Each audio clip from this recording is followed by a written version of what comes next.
Welcome, everybody, to episode 19 of the Off the Wall Hockey Show. We are almost to the NHL playoffs, coming right down to the end of the season here.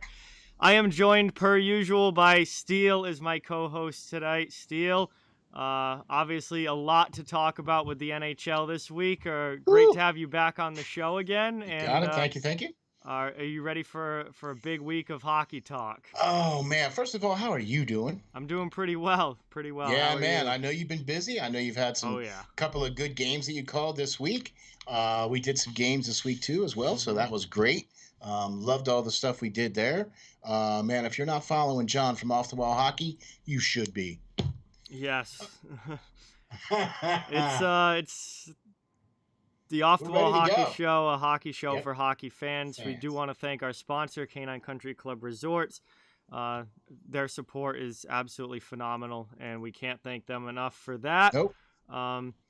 As usual, we're going to start with our top stories. Boy, do we have some this week. There was a whirlwind around the NHL this week in media attention and everything going on. We're going to let you start first. Yeah, we're going to start off with this because this has been the big thing all week long. Yeah. To be honest, I'm sick of talking about it because it's been constant since Monday now. Yeah. But it's obviously the biggest story in the NHL. So we have the whole Tom Wilson saga and everything that's happened now between the Washington Capitals and the New York Rangers. And then not even just that, but also the New York Rangers firing their GM and team president on Wednesday, before they're about to play the Capitals again. It's been a smart move. Yeah, it's been a wild week for the Rangers organization. It's been a wild week for everything involving this. For those of you that don't know, there was the whole incident in the game Monday night between the Capitals and the Rangers where Tom Wilson throws down Artemi Panarin during this scrum. Panarin did not have a helmet on at the time. He almost smashed his head on the ice. Panarin was injured. He didn't hit his head actually, but he was injured on the play. He won't play the rest of the season. Wilson also had punched Pavel Buchnevich in the back of the head when he was down. There was a big uproar about it. Wilson was fined $5,000. He was not suspended. The $5,000 fine is the maximum allowable under the collective bargaining agreement between the league and the Players Association. So Wilson wasn't suspended. Everyone gets mad about that. He obviously was playing on Wednesday. When the Rangers and Capitals played again. Before we even get to the game on Wednesday, the Rangers come out. I forgot the statement, too. Rangers put out this ridiculous statement about horrifying acts of violence, which if you've watched hockey for any length of time, there's been much worse happen on NHL ice. Much worse has happened on NHL ice. That was accidental. Yeah, the horrifying acts of violence was pretty laughable. It sounded like a PTA parent calling the school when your kid got like erasers thrown at him or something, but that was hilarious. Rangers put out this statement. Rangers end up getting fined. The organization gets fined $250,000 for demeaning comments about George Parros, who's the head of player safety. Then we get to Wednesday. The Rangers fire their GM and their team president. Yeah.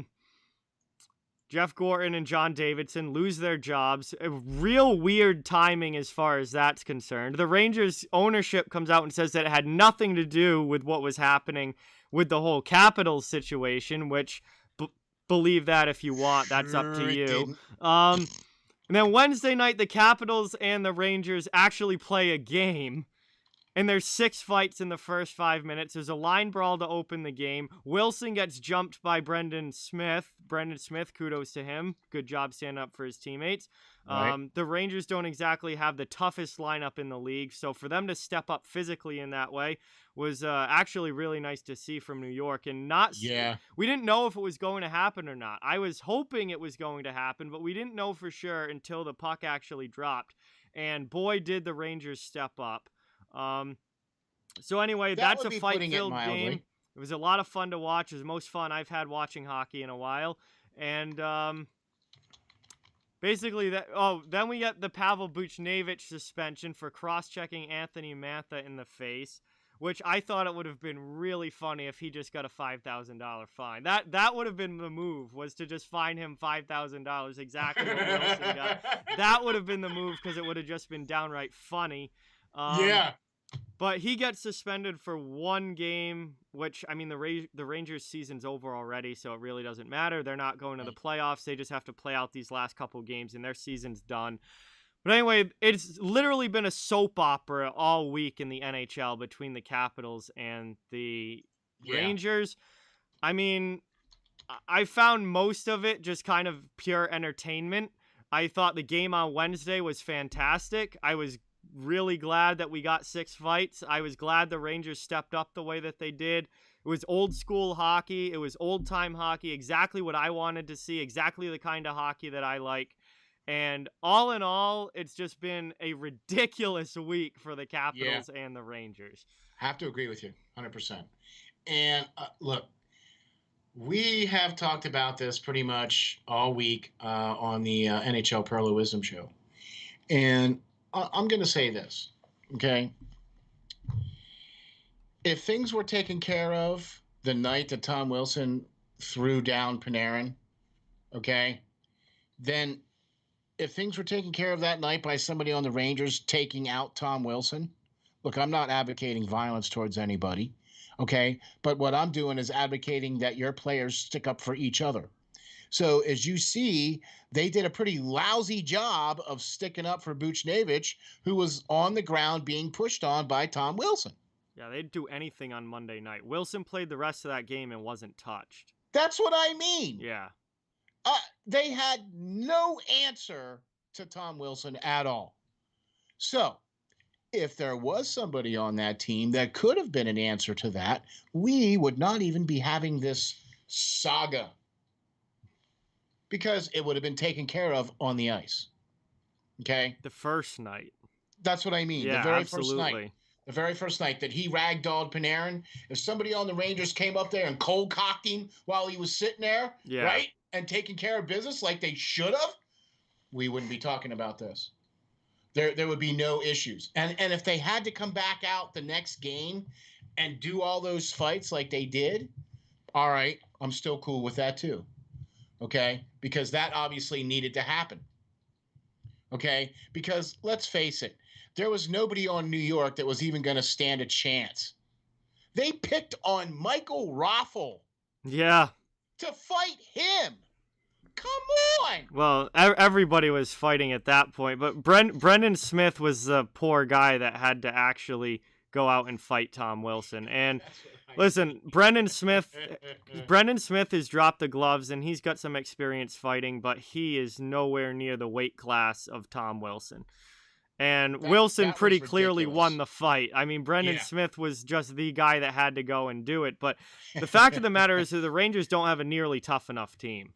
Exactly. And I bet you they wish they had Brendan Lemieux still, because he's even fighting out of his weight class with Wilson, but would have been the toughest guy that they would have had to go after him. And they traded him away earlier in the year. That's what I mean. You know, it's like, wait. And here's the thing that's really kind of throwing me a little bit here. Okay. And this is kind of what has me a little bit I'm a little bit concerned that the president and the GM were fired from the Rangers because they didn't necessarily back the ownership's hideous statement that was released. I'm sorry, but when you go after the NHL like that, what do you expect? That's probably not a good thing. You know what I mean? And some heads had to roll for that. Now. Oh, it was the owners that put out that statement. That's what I mean. So I don't, because those two guys didn't back the owners, right? Mm-hmm. They were let go, and they were just looking for an excuse to get rid of them guys. The angry soccer mom statement was downright hilarious. That's what I mean. It was just downright hilarious. Like, it's literally like when you call the principal of the school because your kid's getting picked on. It's like, well, why don't you stand up for yourself? And that's what the Rangers ended up doing on Wednesday, but everything leading up to it was just. I like what Perlo said Mm-hmm. about it. He said that it's like you're a male child at school and you have to call home to your dad because you got beat up at school. You couldn't stand up for yourself. Yeah, that's embarrassing. Okay, now look, like I said, I am not advocating to violence to anything.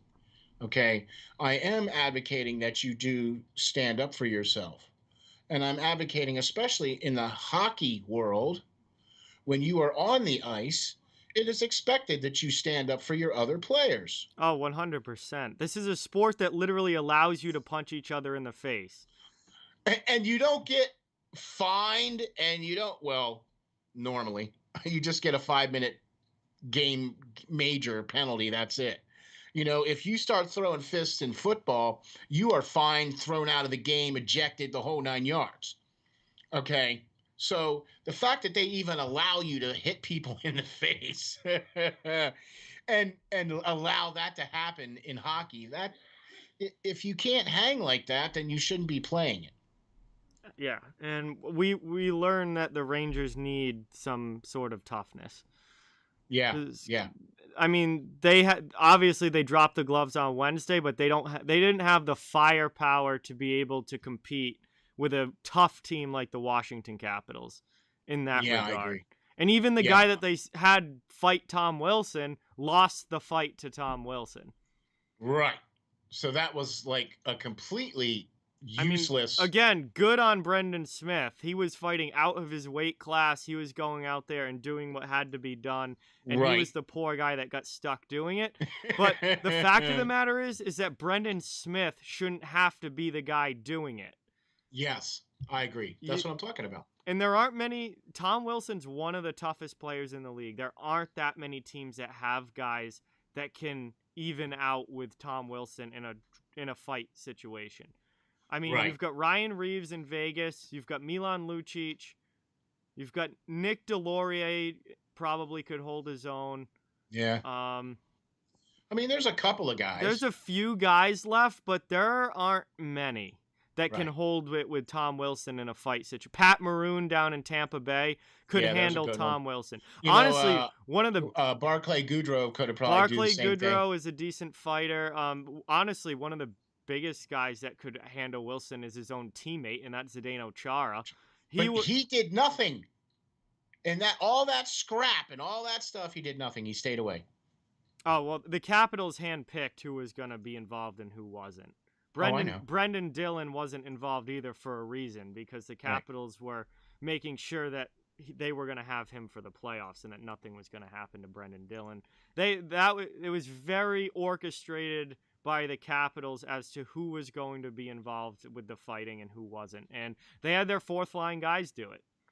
Which is their job. Garnet Hathaway. I mean, Carl Hagelin never fights. I don't know. That was probably like his second career fight on Wednesday. But they didn't let Oshie didn't get involved. Chara didn't get involved really. Although the Rangers had no one that would even want to go with Chara. But that's what I mean. Like the fact that they picked on Raffle. Like I've watched Raffle play for the Flyers, and I think I've only ever seen him drop the gloves maybe once, maybe. Yeah, he's not a big fighter. I mean, Lars Eller and Ryan Strome fought, and those two guys never fight. I mean, that's what I mean. Ryan Strome's definitely got more career fights than Lars Eller, but those are two guys that never dropped the gloves and they went at it. Exactly. So there's so much into this. There's so much wrapped up into this. It was so fun though. Like, it was entertaining, and there's real hatred between teams now, which we haven't seen in a while. Yeah, but you know what though? It's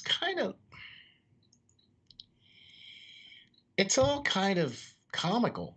It's all, the Rangers organization looked like garbage. The NHL looked like garbage. Okay, because of how this whole thing was handled. Okay, I just don't understand it. Look, if you're gonna the first 100 years of hockey, there was no safety czar, right? There was no guy that suddenly you would get a hearing and they would talk about if they were going to suspend you or not.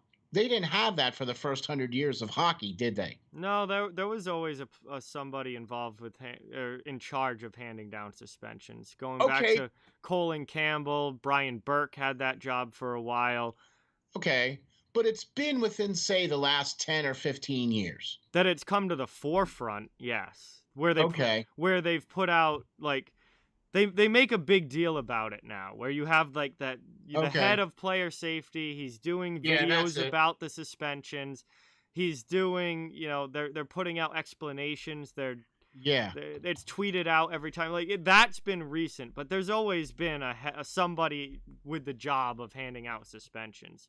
It was Colin Campbell for a long time. It was Brian Burke. I remember when it was Brian Burke. Yeah, I get it. But for the most part, you didn't really hear about it because guys weren't suspended and guys weren't fined. They were just beat up on the ice. They just had players there to take care of things. Yeah, I mean, there was always tough guys. From the 70s, 80s, and 90s, there were always. I mean, there were guys who were just there to do that. Just that. That's what I mean. So look, if you're going to have this whole player safety thing, which I'm all for making sure that guys get suspended for things that are completely malicious and everything like that. I'm all for that.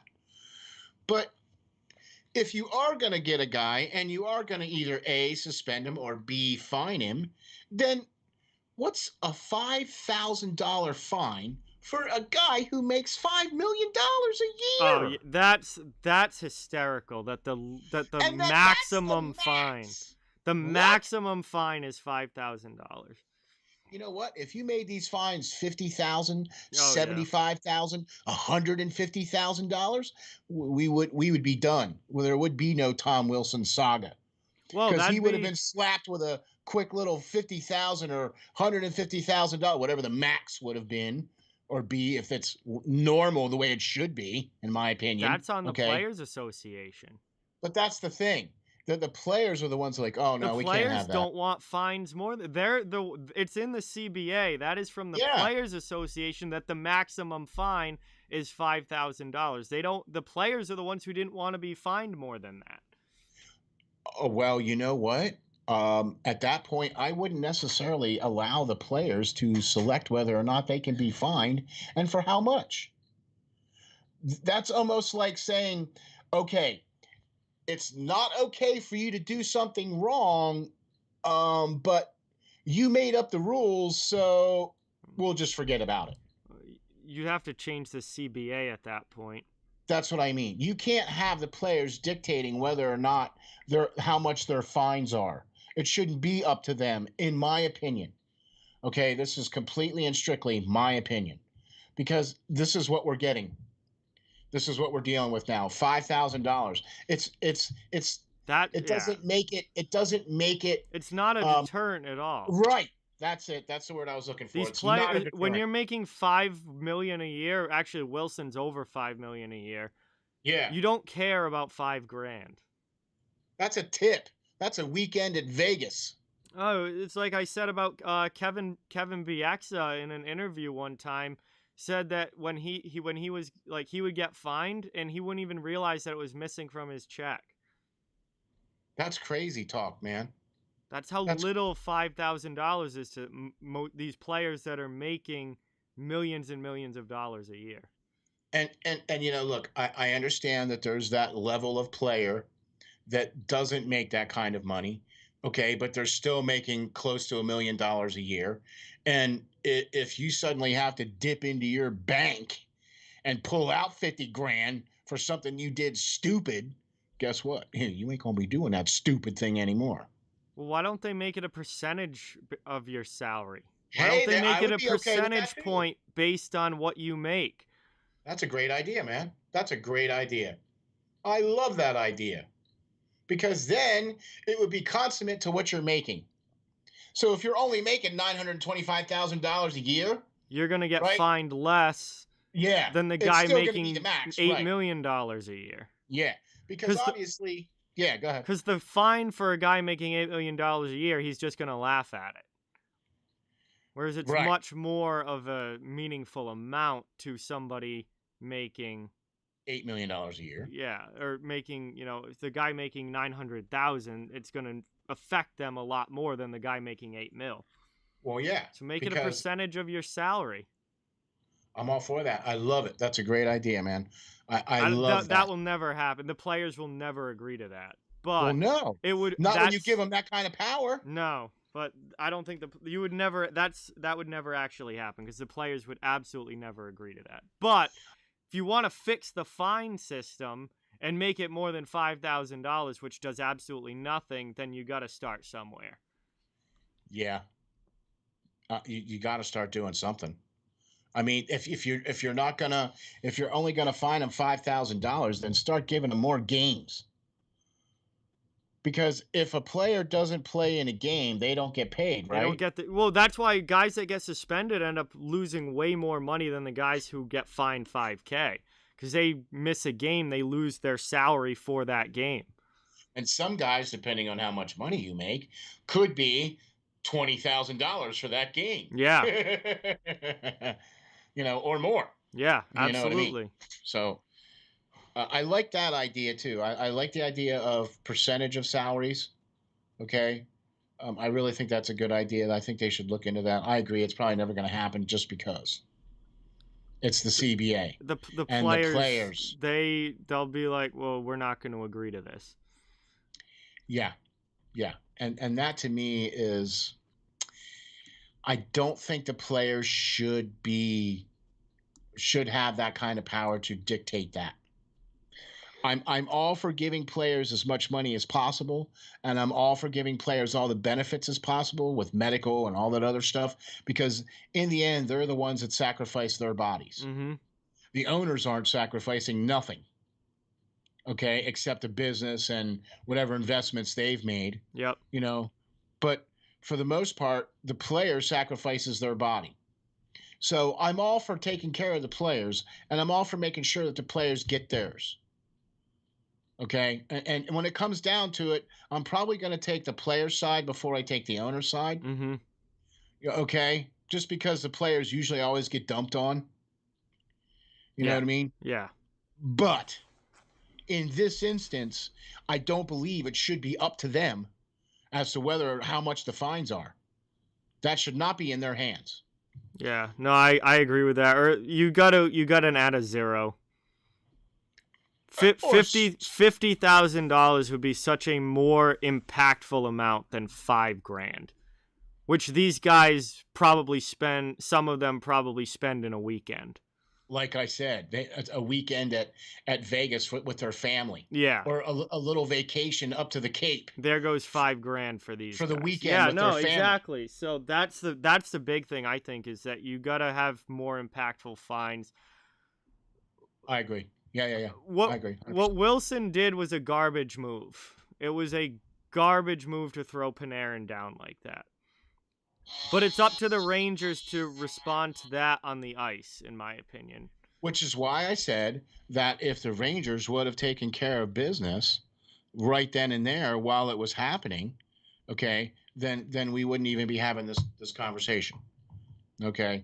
But they didn't have anybody to take care of it. Yeah. And I think the reason why he wasn't suspended is because he didn't hit him. See, I thought he punched him. When they said he ragdolled him, I thought he just hauled off and nailed him. And what he did, he basically grabbed him and around the shoulders and head and threw him to the ice.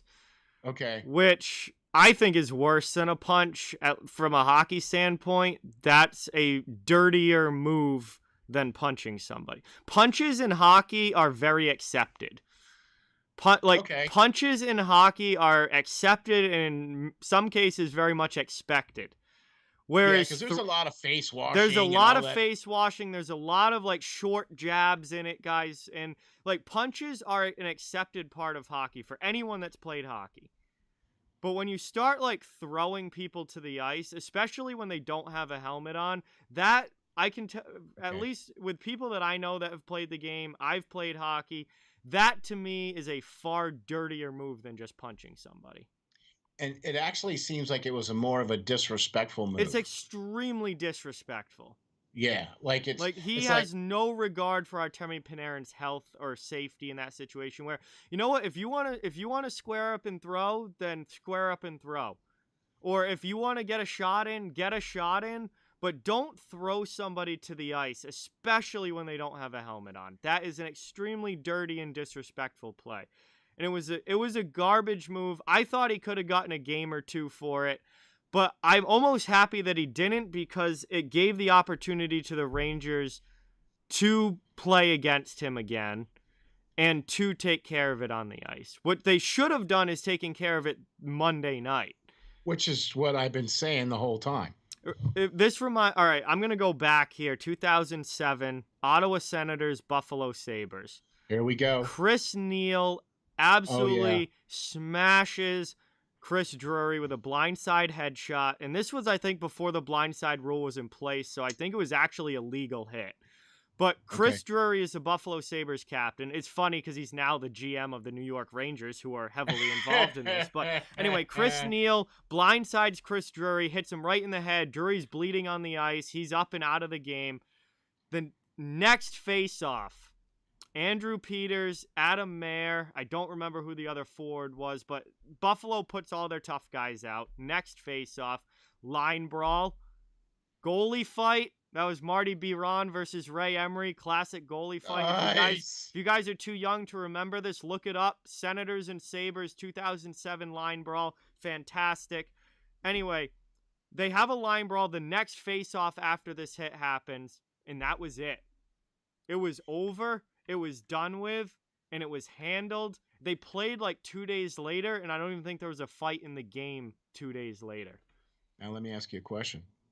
Were there any fines or suspensions handed out for that? I don't remember. I don't think nobody got suspended.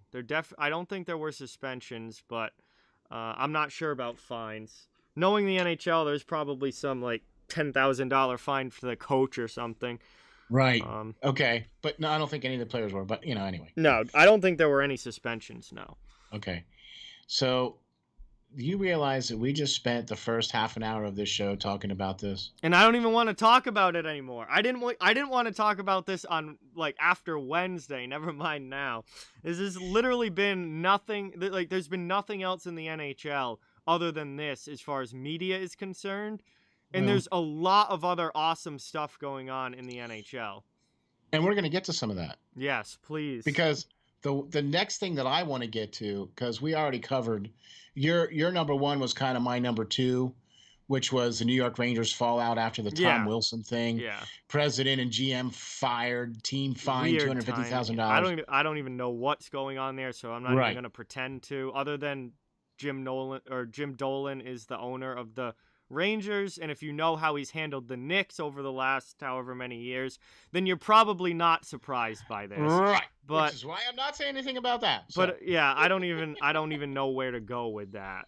Yeah, I don't either. That just is beyond anything I can even fathom. Yeah. So let's talk about some really, really cool things. Yes. Okay? Can we talk about some great players?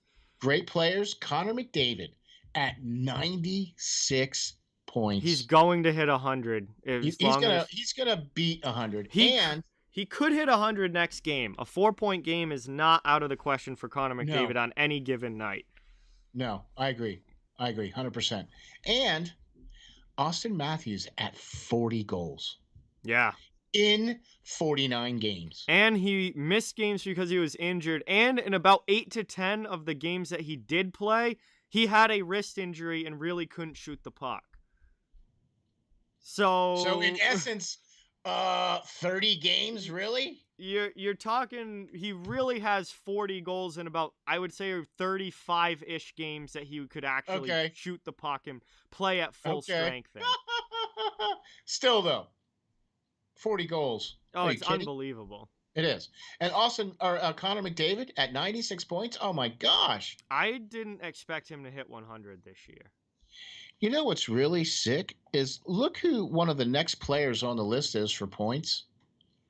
And it's his line mate. Oh yeah, Leon Draisaitl. Leon Draisaitl's had a tremendous year as well. Like, all right, so I guess as long as you're playing with McDavid, you can pretty much bank on racking up the stats. Yeah, and the power play points there, because they don't normally play together 5-on-5, but they do play on the top power play unit, and the power play numbers there are absolutely ridiculous. I mean, that to me is impressive to see the Conor McDavid get to that plateau of points in a very interesting season, to say the least. And in a short season, I mean, yeah. There were years that there are years in recent history where nobody's hit 100 points. I remember one year Jamie Benn won the Art Ross with 87 points. Wow. He led the league in points with 87. 87. Not only did nobody hit 100, nobody hit 90. Oh I forget off the top of my head what year that was. It was early 2010s. Okay.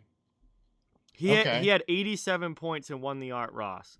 We now have Connor McDavid scoring 96 points in what's Edmonton played 52, 53 games. Yeah, something like that. They've got 3 or 4 left now. He's going if he plays in those games, he's going to hit 100. I agree. You know, it's funny. Nuts. We were looking at the record for most points in a season. Okay. And it's stupidly obvious who it's going to be. Wayne Gretzky. Wayne Gretzky, right. Yes.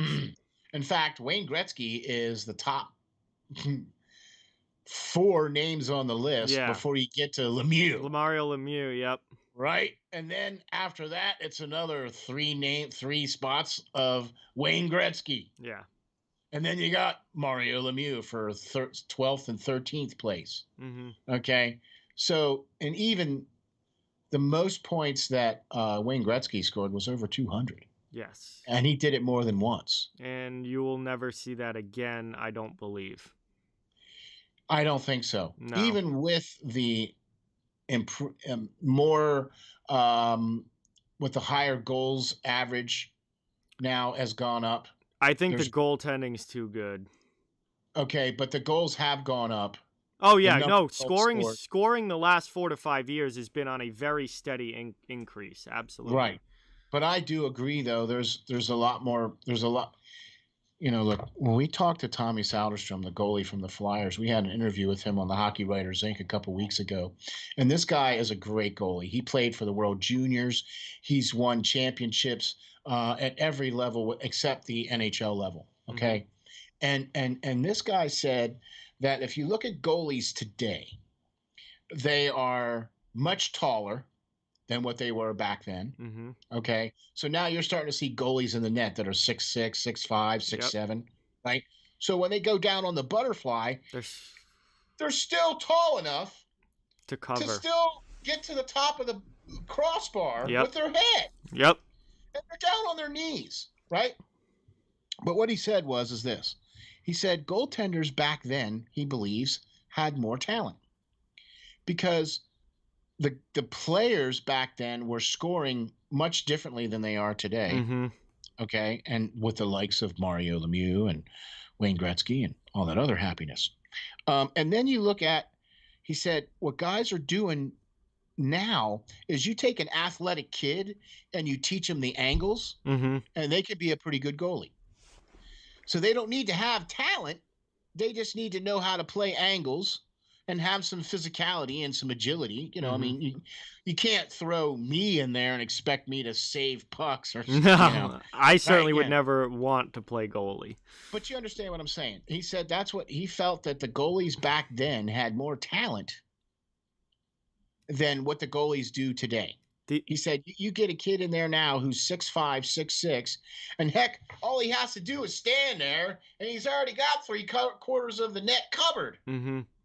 The equipment, I think, is the biggest thing that is you're not going to see points like that unless the equipment changes. Well, it has been getting smaller.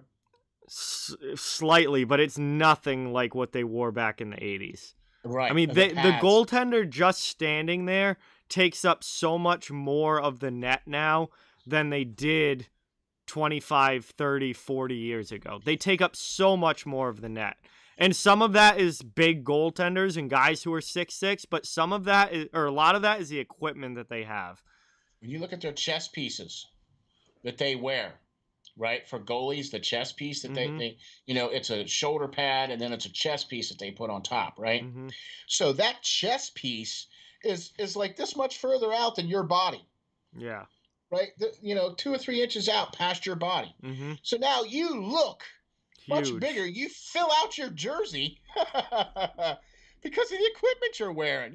You look at goalies and they look like they're pretty round people, because their jerseys are all filled out. Yep. You look at guys back in the day like Ron Hextall and Hasek and all them guys, man, their jerseys are hanging off of them. A lot of the time, yeah, especially if you go back to like the late 70s. Absolutely. Those guys were wearing nothing.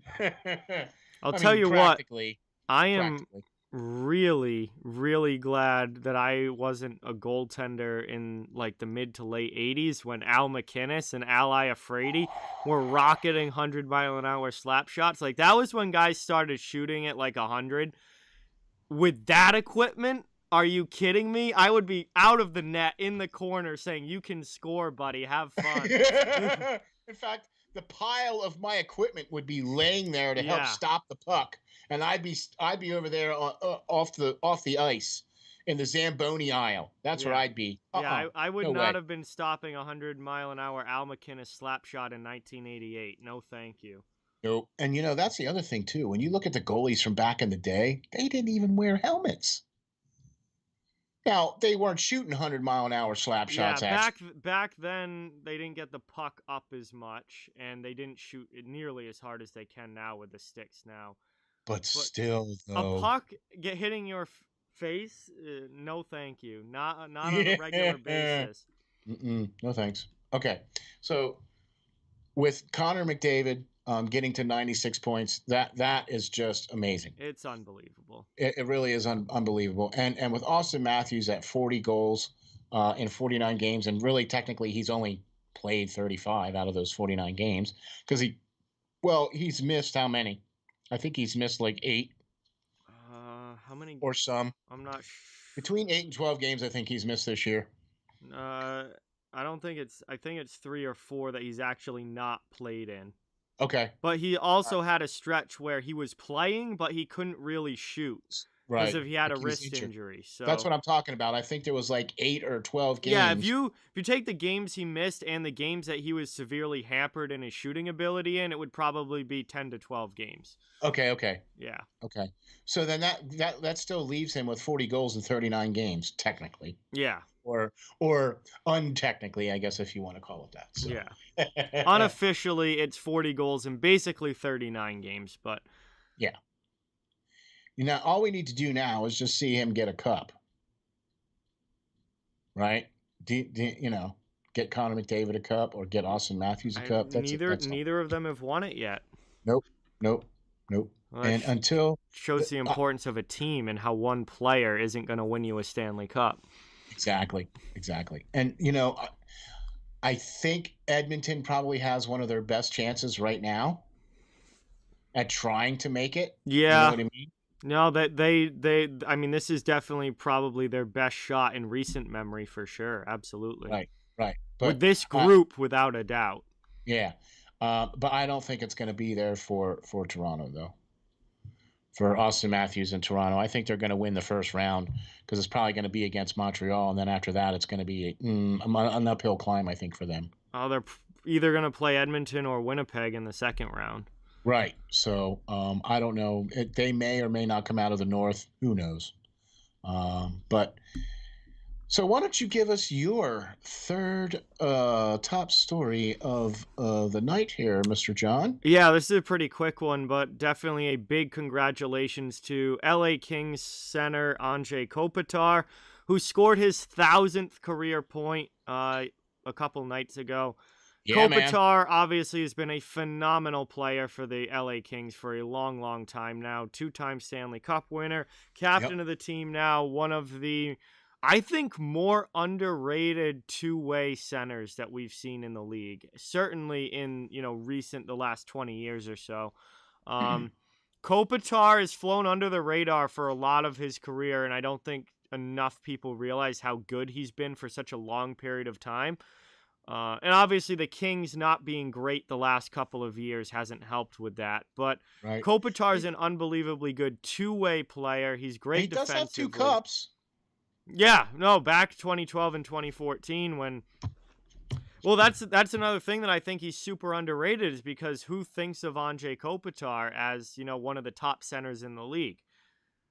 But just because we don't hear about him out here. He's got 2 Stanley Cups. He now has 1,000 career points. He's been phenomenal for over 10 years now. Right. Captain for how long? Captain of the team.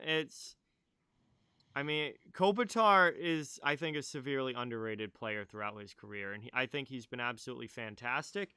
And I think he deserves a massive congratulations and a lot of credit. Hitting 1,000 points in the NHL is not an easy thing to do. You have to be really good and really good for a long period of time. And Kopitar's done both of that while not sacrificing the defensive side of the game either. Exactly. He's a very underrated defensive center too. So right, because he's a plus player, I think, career-wise, he's a plus player. Oh, I would think absolutely. Has he played 1,000 games yet? Our crack research team is he's played over 1,100 career games. Okay. He's all plus right. 74 in his career. Right. So but he had some seasons like in 2010, 2011 he was plus 25 that season. In 2013-14, the year that they won their second Stanley Cup, he was plus 34. In 2015-16, he was plus 34 again. Jeez. In 2017-18, he was plus 21. That to me says that you're getting it done on both sides of the ice. Yeah, he's had some seasons where he was one of the, I would certainly say top 5, some maybe even top 3 defensive forwards in the league for certain seasons that he's played. Agreed. And has he won any of the other trophies? Because I thought he had won a trophy. I can't remember if he had won one or not. It should say when I scroll. He might have won the MVP during the. He's a 2-time Selke winner. There you go. Yeah, 2016 and 2018. He won the Selke. Yeah. Lady Bing. That would make sense. Being Lady plus Bing 74. in 2016. I knew that he won at least one Selke. I wasn't sure of the year. And I had completely forgotten. Again, he's really underrated because I completely forgot that he had won 2. Yeah, there you go. See, I thought he had won. I couldn't remember. I did remember the Lady Bing. He won the Lady Bing in 2016, the same year that he won his first Selke. Okay, I couldn't remember if he had won a Selke or not, but I knew he had won the Lady Bing in one of those years. Yep. So, okay. Well, there you have it. I mean, gosh. Incredibly good two-way player. Congratulations, man. 1,000 points. That's pretty. And that's pretty. He's 33, so he's still got couple years. He's still got some time left to keep putting up numbers too. Yeah. Now, whether that's going to be with the Kings, that is remain to be seen. Yeah, is he still signed? I think it will be. I think he's because he's the captain, and when you're ushering in a whole new group like the Kings are with all these young players coming up, you have to have that leadership there in that locker room, and I think Kopitar's the perfect guy for it. Good point. If I'm the Kings, I'm getting rid of Doughty before I get rid of Kopitar. Yeah, I'm with you. Yeah. I'm with you on that all day. All right. So congratulations to Anze Kopitar for reaching your 1,000th point. Yeah. Say that fast, Rolf. Yeah, say that fast. 1,000th career point. Yeah, there you go. Congratulations on that. The last part of this little top stories here is something that I wanted to talk about. I believe there's going to be a few. Well, let's just say this: for the most part, the end of the regular season ends on Thursday. Just coming Thursday. And then yeah, for the most part. There's some leftover games here and there, but yes, for the most part. For the most part, the season ends on Thursday. For a lot of teams, it actually ends Tuesday. Right. Yeah. But there's still a slate of games on Wednesday. And a few on Thursday, and then after that, you just have a couple here and there. You just have the Vancouver, Calgary's. And I don't even know, are they even going to make those up? Because I don't know. The Vancouver and Calgary games are meaningless now because neither of them are going to the playoffs. So I don't know. They might just say the heck with that and just start the playoffs. Yeah, they might. We'll see. To be determined. Yeah. Okay. I don't know. How about we put it like that? We don't have an official playoff start date yet. Right. The fact of the matter is that I think there's going to be a Black Friday coming next Friday, where at the end of the season, you're going to see the list of teams that are suddenly going to be looking for a new coach.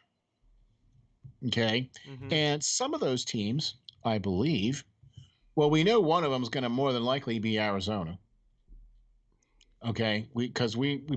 I really think that they're not going to re-sign Rick Tocchet in Arizona. And I agree. I think there's probably a coaching change coming there, but I don't necessarily think that there should be because I don't think anything wrong with the Arizona Coyotes is Rick Tocchet's fault. And I agree with you 100%. But I've been seeing the rumor mills and reading the rumor mills, and well, you know how it goes. We're getting close to that silly season, I guess. Yeah, I do think there's probably a new coach in Arizona next year, but I don't necessarily think that it would be the right move. I don't think it's Tocchet's fault that Arizona is not a good team. Let me put it to you like this. I think that if Rick Tocchet were to stay in Arizona, their team would only get better than if they were to make a coaching change. Just my opinion. Yeah, they need roster changes, not coach. Yeah. They need roster changes more than anything else. They don't have nearly enough offense there. Okay, so now I'm going to throw another team at you that I think is potentially in either the same boat or potentially worse. Mm-hmm. And that's the Flyers. I really think there's going to be a coaching change there. There has to be. If I'm in charge, AV's gone. There's absolutely no way you're bringing the coach back after this disaster of a season that Philadelphia just had.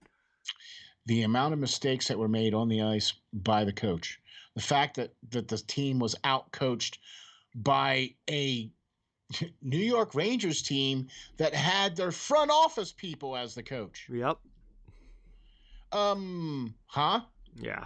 And Philadelphia has the most expensive coaching staff with Therrien and Yo and AV. AV makes $5 million a year. Yeah, no, I've never been a big AV guy, so I would certainly be out on. I would be all about him leaving for sure. I don't even like. I mean, Therrien and Yo as your assistants. Yo was a bad head coach. Yeah. He was a bad head coach. Yeah. And as it turns out, he's not all that good at the power play either. Yeah, there'd be sweeping changes if I'm the Philadelphia Flyers. Now, the chairman came out and said whatever he said. Okay, fine. So now I also think there's going to be a potentially, I don't know. I'm seeing some of the writings on the wall. I'm reading some of the articles, and I'm seeing the coach say one thing and the owner saying another thing, and I think there might be a change in Carolina. Unless something miraculously happens and the owner of the team suddenly agrees to re-sign everybody that Rod Brind'Amour is asking for, I really think there's going to be a coaching change in Carolina. Rod Brind'Amour is probably the coach of the year this year. Oh yeah. He's probably gonna win the Jack Adams this year. That's my pick for coach of the year. Carolina would be absolutely nuts to let him go anywhere. I agree, but he's only making $600,000 a year. That's absurd. That's right. You heard me. Rod Brind'Amour is only making $600,000 a year as coach of the Carolina Hurricanes. That is absurd. He made more money in that when he played. Oh, by millions.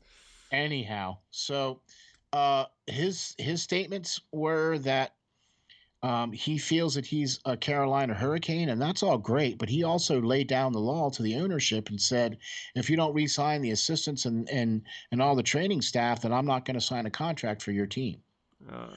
And then you see, and it seems like the owner is not really. It seems like the owner is going to be like, well, if you want to test the market, okay.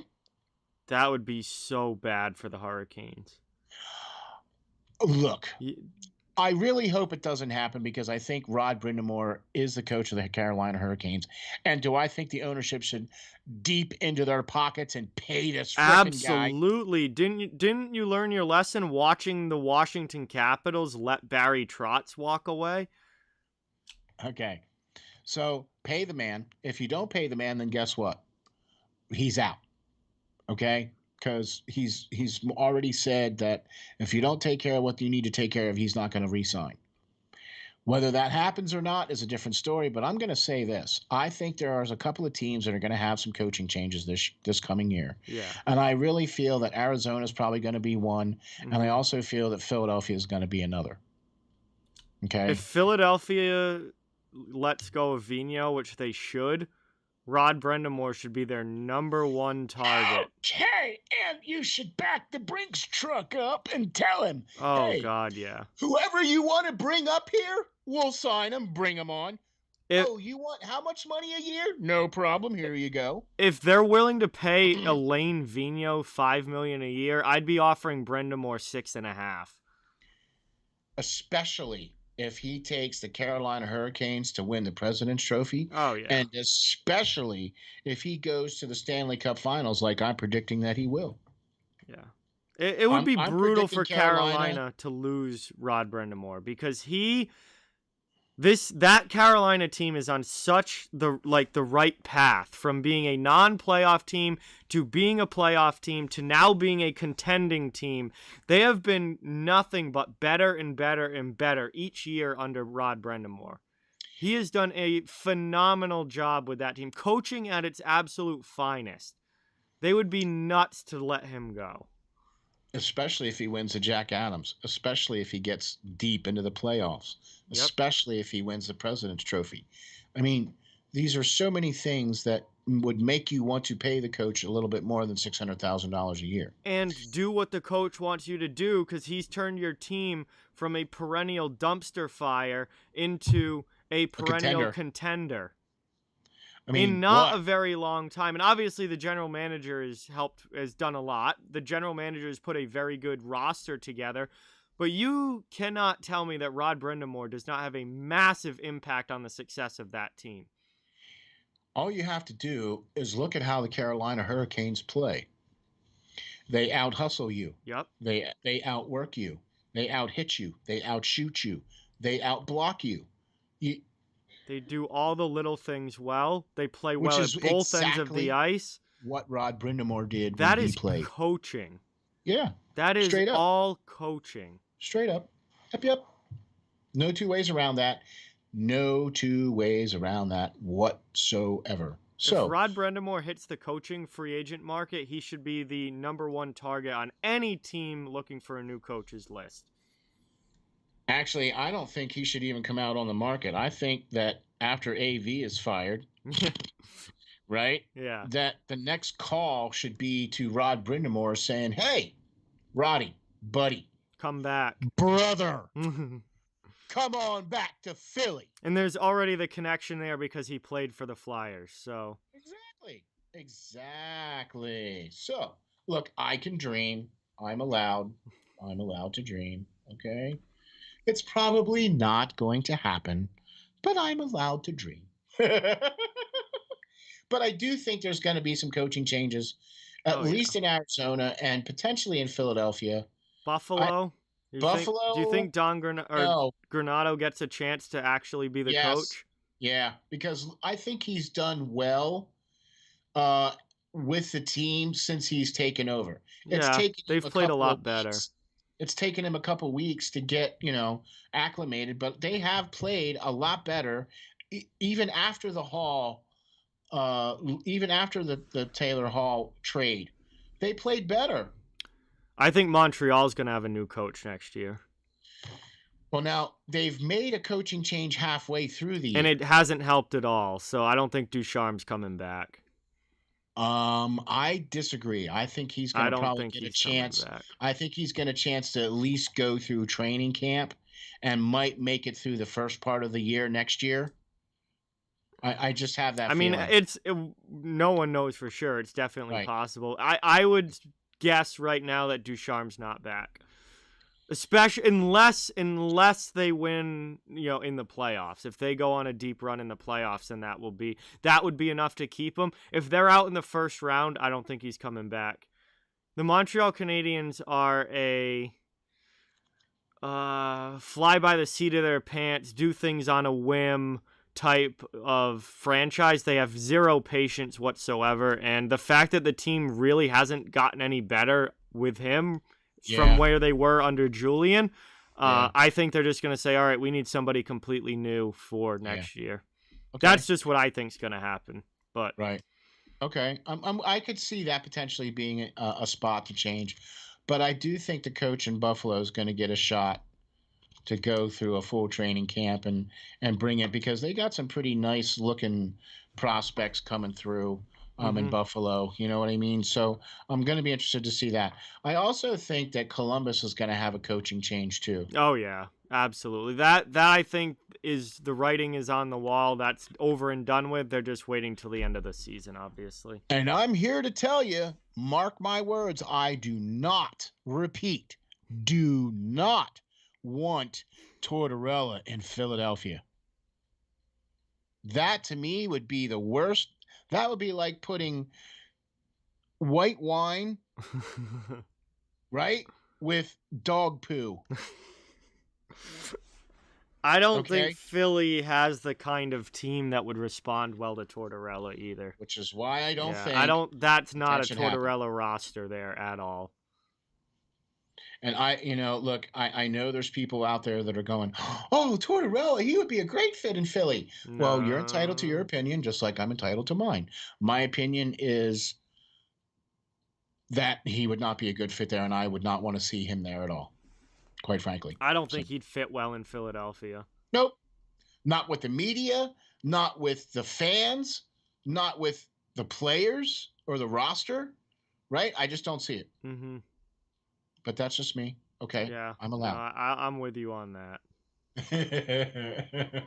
Anaheim, do they change coaches? I mean, they're a last place team this year. Dallas Eakins has never really had much success. Although for whatever reason, their general manager, Murray, seems to really like Dallas Eakins. But yeah, I feel like that's another.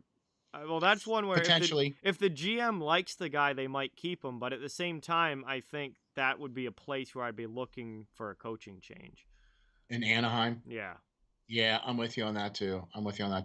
Look, it's like, the Black Monday they call it in football. Mm-hmm. It's that Monday after the last regular season games when all the coaches get fired. Yeah. So either we're going to see 3 or maybe 6 teams or less. Yeah, I think there'll be at least 3. At least 3, I think. I think you could see up to 6 or 7.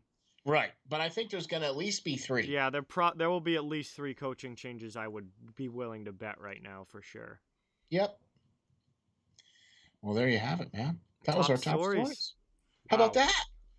We finished on time. First hour of the show. Top stories are done. We've got segments coming up, starting with our favorite Top Shelf, our power rankings. Always fun. Love that. But before we get to power rankings, we are going to hear from our sponsor, Canine Country Club Resorts. A huge, huge thank you to them for all of their support, not only of this show, but of everything at Steel Flyers, the website, Perlo's show, Peyton Joe, Steel, everything that we all do at Steel Flyers, Hockey Writers Inc. It's all happening because of support like we're getting from Canine Country Club Resorts. So, and hey, we're going to probably have some more. Yeah. We're going to have some more sponsors coming on board. Breaking news. Breaking news.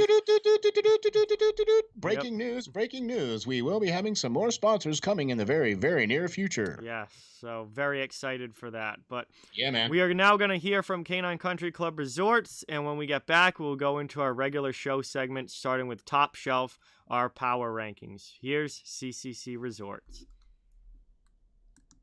Greetings. This is Steel Flyers from the Steel Flyers All Sports Network, and we have two very special guests. We are delighted to be joined by Tracy Musser and Nicole Howard from the Canine Country Club Resorts. Tracy and Nicole are both managers for CCC Resorts and work at the Windsor or at the club, one of two locations both in Manheim, Pennsylvania. Congratulations on your 30th year anniversary of being in business. Let me start off by saying this. Steel Flyer stands behind this company 100%. Taking care of Steel Flyer's furry friend for the last 2 years now, and they are a one-stop shop for everything your furry friend needs. In fact, let's find out what our friends at CCC Resorts offer. Nicole, how are you today? Good. How are you? Doing great. Thank you. What are some of the great boarding services that you guys offer, and what do we have to do in order to get our furry friends taken care of when we are unable to travel with them?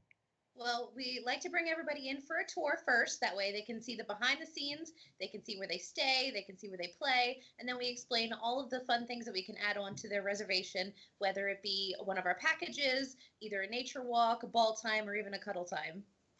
Oh, wow, that sounds great. Boy, it sure sounds like a resort to me. So how are you today, Tracy? I'm doing well, thank you. Tracy, tell me, is it true that you guys have both an indoor and an outdoor pool at the Windsor location? It is true. We've got one of each, so we're able to offer year-round swimming. The indoor pool is a great option for dogs who are swimming for therapy or rehab. It's got that sloped entry so they can wade into the water. Our outdoor pool is a little bit larger, and it's 4 foot deep the whole way across. And both of them are saltwater pools, so it's really easy on the dog's skin and coat. Wow, that's very awesome. So then during the summer months, you have a much deeper pool outside and then a sloped entry shallow pool indoors for the dogs. Tracy, tell the folks how we can get some pool time. Well, the first thing everyone does is come for an intro swim. We use that time to make sure the dog is comfortable in the water. We make sure they know how to get out of the pool safely, and we go over all the pool rules and etiquette with the clients as well.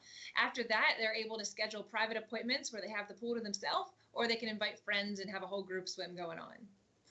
So after a dip in the pool, then it would have to be off to the groomers, right? I mean, our furry friends cannot go out looking their best. Nicole, what are some of the great services your top-notch groomers provide? Our groomers, they specialize in full service grooms. We can do the basics, whether it be just a bath and a brush out or a blowout. Or for the extra pampered pooches, we can do nail dremels, we can do deodorizing soaks, and also facials. Wow, man, that sounds like a resort if you ask me. Tracy, I know one of the main programs here at CCC Resorts is the WAGS program. The Steel Flyers dog is enrolled in this program. So why don't you tell the folks what is involved in this and how they can get enrolled? Yeah, the WAGS program is our primary daycare option at the Windsor. It's designed to be a structured program for people who are looking for a set routine for their dog. They all come on the same days each week, which allows them to have set friends, and we know exactly what's going on with each group. So we do a little bit more activities, and we build more into their daily routine there. But we've got other daycare options as well for people looking for a little less commitment. We do an hourly care where you can drop them off and just pay by the hour. We also do a day stay option, which is great for the dogs that prefer human friends instead of making friends with other dogs. And then we have a traditional daycare option as well if you're looking for the occasional outing for your dog. Wow, there you have it. A full-service groomer, a daycare program, and an indoor and outdoor pool. What more could you ask for? Sure seems like CCC Resorts has everything covered. Remember, DOG, depend on God. And we are back, and it is time to go into our first segment of the show, or our first of our regular segments here after Top Stories. Top Shelf, our power rankings, where we look at the best teams in the NHL. So we are going to count down 5 through 1 and just go through who we think are the 5 best teams in the league right now. So, Steele, if you would like to start us off, number 5 in your power rankings. Okay, so as we do this every week, I like to keep track, and I keep the teams that we had selected from the week prior. Mm-hmm. Okay, and so I look at my list and I go, wow, I had a team drop off, and I had a team that hasn't come back yet. Yep. So, and it looks like you pretty much have the same list with the team dropping off from last week. And so, okay. Yeah. All right. My top 5 teams for this week, the number 15 for me is the Pittsburgh Penguins. Yep. 36-16-3. They have been playing pretty much lights out since the trade deadline. I mean, Jeff Carter has done nothing but be spectacular since he's come. Yeah, to he's the been Penguins. great. He's been great. I mean, what has he got? 12 goals? He only had 4 or 5 goals before he even came to the Penguins. Well, he just scored 4 the other night. So. That's what I mean. Hey, all right. Pretty easy to add to your goal total when you're scoring 4 in a night. That makes it easy. Exactly. Yeah. So, you know what I mean? But now I do believe that Jari is a little bit injured right now, but DeSmith has been playing well. Jari's been playing well. They've got Malkin back. They put Jeff Carter on the 3C, and they got Kapanen back too. Mm-hmm. And their defense has been playing phenomenal. I mean, and a spot that was a weakness for the Penguins going into the beginning of the season has become one of their better parts of their game, is that their defense has actually really stepped up. Okay. And their goaltending has really stepped up. Mm-hmm. Okay. And then you have the Crosby Gensel line that each one of those guys all has 20 goals or more. Yep. You know, so all right. Pittsburgh, number 5 for me on my power rankings for this week. Yeah, my number 5 team is the Colorado Avalanche. Yep. 34-13-4 on the season. They're still a very, very good team. They've been a very good team all year long. Something, I don't know, there's something not quite clicking there. They just lost to the Sharks the other night or last night or whenever it was. And I don't know, they had a stretch where they were the dominant team in the league. And they've definitely fallen off from that. Well, they did have a stretch there of COVID. They missed 3 games. Yeah, and then they had Grubauer was out for an extended period of time. Grubauer was out for a while, and they haven't really been the same since. Exactly. Yeah, so they're still a very good team. They're a dangerous team, but they're not the number 1 team that they were before earlier in the year. And I have them at number 5, hanging on to a top 5 spot. Mm-hmm. You know, it's funny. Last week on my list, they had disappeared, and they're not on my list this week either. Mm. So, yeah, that just goes to show you how they've dropped off and how some of the other teams ahead of them have just picked it up. Yeah. So who's your number 4 then? My number 4 then is going to be the Florida Panthers. Yep. Okay. I really like what Florida's doing. Bob has been playing well. Drager has really been playing well. Mm-hmm. Huberdeau has been, holy moly, Yandel. Their defense has stepped up. Their team has played well. Yep. Quinville has got Florida on the precipice of being a serious cup contender coming out of the Central. They actually, I believe, have a shot. They play Tampa Bay well. They play Carolina well. Okay. Mm-hmm. And I really feel that Florida is one of those teams on the come and could potentially be the one that comes out of the Central. Probably not, but well. Florida was one of the tough teams for me to leave off the list for sure. Yes. They're probably at 6 for me. Toronto and Washington are there too, but there's only 5 spots, so somebody can't be there. My number 4 team was your number 5 team, the Pittsburgh Penguins. Okay. They're 36-16-3 on the year. They are first place in a very difficult East Division.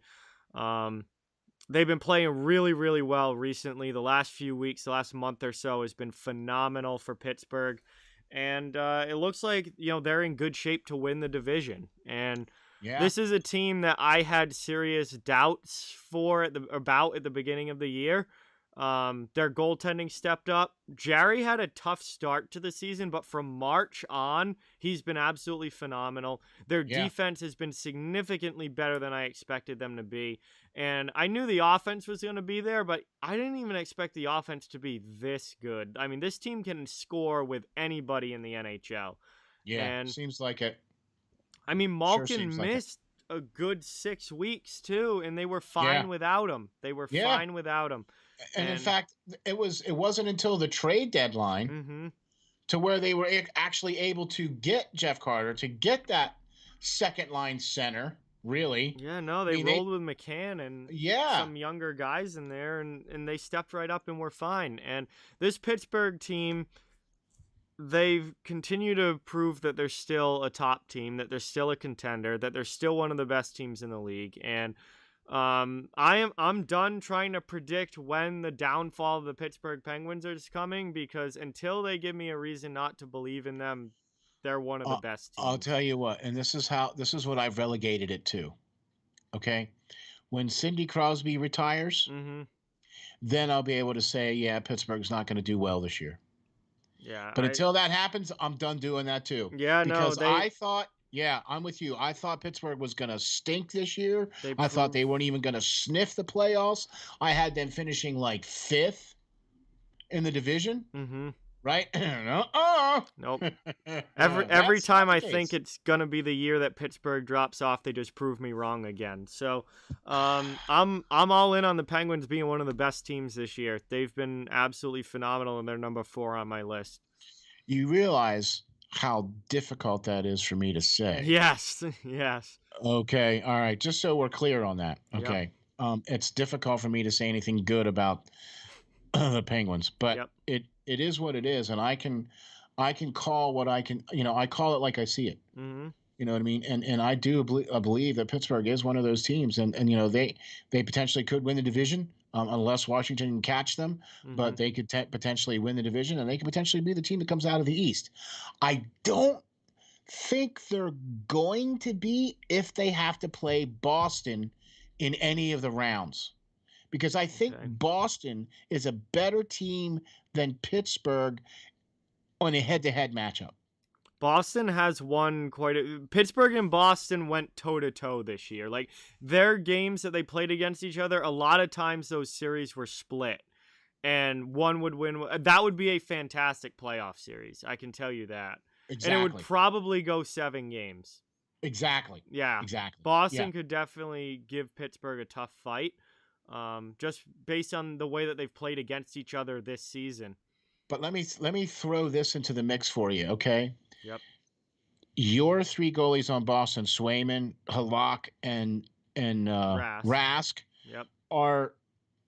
I would take those 3 goalies against Jari and DeSmith and whoever they bring in. Yeah, I would say Boston would have the goaltending. If Rask plays well, Boston would certainly have the goaltending edge. If he doesn't play well, Swayman can step in. And then you're relying on a rookie in his first ever playoff game. But, I mean, who knows? It's not like it hasn't happened before. Cam Ward won a Stanley Cup his rookie year, so it's not impossible. Right, and look how good Bennington played in St. Louis. In his rookie season. Rookie season, they won the Cup. All right. I think Pittsburgh has played the Capitals and the Islanders very, very well this season. Yes. I think Pittsburgh would beat both of those teams. Boston could give the Penguins a run. Exactly. That's exactly what I think. Okay. Yeah.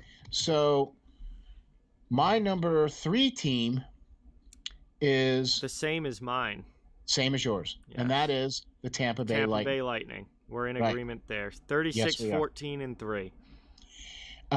These guys kind of seemed like they were phoning it in there for a little while, and then they had a weird stretch, but now they're like, okay, it's time to play again. Yeah. But see, here's what's going on. There's potentially 3 or 4 games left, so they want to get on that stretch where they come in on a high note. Yep. Because you don't want to go into the playoffs losing games. You want to come into the playoffs winning games. Yep. Right. They're getting ready for Stammer to come back. Yep. He's skating. Right. We're getting ready for Kucherov to come back. They're just holding him out to make sure he's 100% healthy for the playoffs. He's got to be 100% when he returns. Sure, you're just waiting for him to be 100%. Yeah. But anyway, number 3 for Tampa Bay. I think that's a good slot for them. Yep. This week, for me, last week they were number 4. For you, last week they were number 3. So they stayed the same. For you, they climbed a little bit for me. Yep. Okay. Yeah. Now, the number 2 team for John is The Vegas Golden Knights. Your number 2 team? Oh, no. Nope. Carolina. Nope. Okay. Vegas is my number 1 team. You were reading mine. Yeah, no, I was. I was literally looking at the wrong list. Okay, that's all right. It's Carolina. Yeah. 36, 10, and 8. They only have 10 regulation losses. See, that's why I had to put them at number 1. I'm switching mine right now. Carolina's number 1. 10? Are you kidding me? Yeah. No, we're not kidding. You've only lost 10 games in regulation. Yeah. No, Carolina's number 1. I see. That's why I said Vegas in my head was what I really wanted to say. Okay. Vegas has been great too. We have the same 2 teams at the top. Yeah. 30. Vegas is 37, 13, and 2. They've obviously been phenomenal this season, leading the West Division. Yeah. I cannot believe I wrote the record down and it didn't even dawn on me that Carolina only has 10 regulation losses this season. And I think let's see here. Let's tot it up. Right? Hold on. I got to do some quick research. Yeah, quick our crack research team. Vegas has the most wins in the league, but Carolina has the most points and the fewest regulation losses. Wow. They are at 80 points. Yeah. Holy smokes. What if on the standings page, what's their point percentage? It should be right next to it. Yeah, it's .741. So almost the Vegas Golden Knights, .731. So Carolina's got a slight edge in that as well, yes. Point percentage, because of Tampa all the Bay, OT losses rather than regulation losses. 8 of them, right. Yep. Tampa Bay, .708. Colorado, .706. Yeah. Right? None of the other teams are in 7s. Pittsburgh's not in 7. Washington's not in 7. Toronto, Edmonton, none of the rest of them are in 7s. Yeah. No, it's been these teams have been unbelievable this season. Yeah. And so switch that Vegas to Carolina 1. Yeah. Sorry about that, man. I didn't mean to throw you off there like that. No, I was reading the wrong list, and I'm like, no, you know what? Carolina should be at the top because that is unbelievable. Especially 80 points. 10 regulation losses. That's the thing that gets me is the fact that that means there's only 10 games that they've played this entire season that they didn't get at least 1 point out of. See, that's the very important point right there. Mm-hmm. Because even though those are overtime losses, they still got a point in those 8 games. Yep. So that's at least 8 points. And you're telling me that team is going to let their coach go? Come on. Yeah. Carolina would be nuts to lose their coach after a season like this. Well, all you have to do is look at Barry Trotz leaving the Capitals. Washington, yep. It wasn't like he had won the President's Trophy or had the best record in the league. No, he just won them the Stanley Cup, and they were like, yeah, we don't need you anymore, coach. Thanks. What? Yeah, I don't know if he maybe he wanted to really wanted to leave, but I have a feel if that was over money, then that's the Capitals' issue because they should have paid him whatever he was asking for. Exactly. Because could you imagine him still being the coach there now?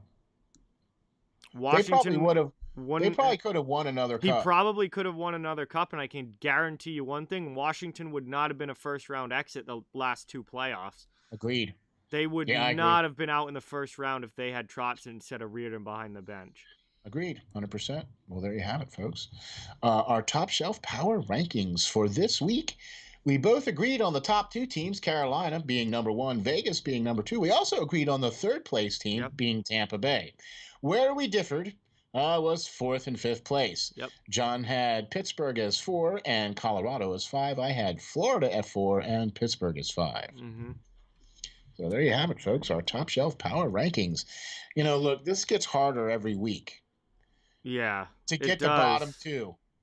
Yeah, definitely. Getting the bottom is not easy. Yeah, getting the top has been, Carolina, 80 points, that's easy. Well, I mean, the top's not easy either because you have some really great teams up there. Vegas is still ahead of everybody else with 76. Right? Even Pittsburgh only has 75, and they're leading their division. Yep. Right? And then Tampa Bay has 75 as well. Yep. So they're the second best team with the second most points at 76. Okay? So, all right. Yeah. Can't argue with that. No, and they got the most wins in the league so far. So. Exactly. So they have played, let's see. More games. Actually, no. Carolina's almost done. Yeah, I was going to say Carolina's almost done with their season, actually. They've only got 2 left, I think. 2 left. Yeah. Yeah, and Vegas has 4. So, yeah. Yep. So, actually, Vegas mathematically could tie them in points. If Carolina lost both of their last games and Vegas won their 4 remaining. 4, 8, oh, no, they could pass them then. They could pass them. It would be 86. Yeah, no, I was doing the math wrong. They could actually 86 pass to them. 84. Yeah. It would be 86 to 84 if they both won out. Right? If they both scored the maximum points and won out. They both won out. Yeah. No, you're right. My math was off there. So Vegas could pass Carolina for the most points in the league. Yeah. So there you go. Then that would remove the pressure off of Rod Brindamore from getting the President's Trophy. And it would remove the President's Trophy curse from the Carolina Hurricanes and give them an actual chance to win the cup. Exactly. So go Vegas. All right, it's time for best game of the past week. This is where we look back on one game from the past week of action that we thought was the best one, the most exciting, the one that got us all happy about watching hockey. And so we can get into that now. Yep. Who is your? You want me to go first? Yes. I figured that you would want me to go first for this. Yes. So please go first. The best game to me in the past week in the NHL came on Wednesday night. And yes, you guys can probably guess which one it was. The Washington Capitals against the New York Rangers. 6 fights in the first 5 minutes. 4-2 win for the Capitals. Rangers, though, do stand up for themselves. Old-time hockey, throwback, line brawl. This game was everything that I hoped that it would be. This game was such a throwback to the 2000s when this happened on a much more regular basis.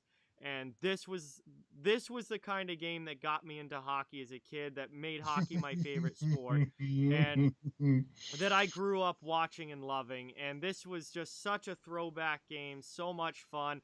I thoroughly enjoyed every second of it, and I was really, really happy to be watching that game. And it was just...